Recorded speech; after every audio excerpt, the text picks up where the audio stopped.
ముస్లిం మహిళలు పర్దా చేస్తుంటే కొందరు అంటారు వీళ్ళకి స్వేచ్ఛ లేదు, బుర్కా పేరుతో పర్దా పేరుతో వీళ్ళని చాలా బాధ పెడుతున్నారు ముస్లిం మహిళలని అని టాక్.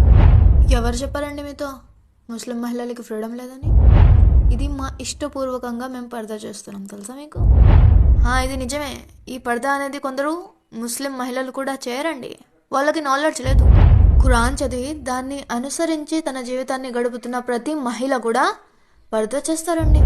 పర్దా చేయమని ఆజ్ఞ ఎవరిచ్చారు? అల్లాహ్ సుబ్హానహు వ తఆలా.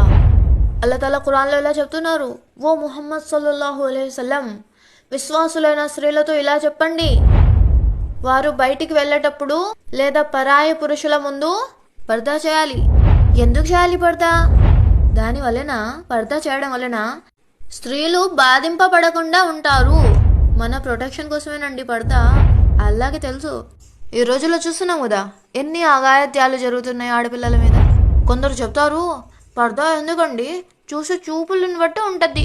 అబ్బా, ఎంత మంచి చూపులండి మేవే, అసలు మీరు కన్నెత్తి కూడా చూడరు కదా, అందుకే ఇన్ని అఘాయిత్యాలు జరుగుతున్నాయి మరి.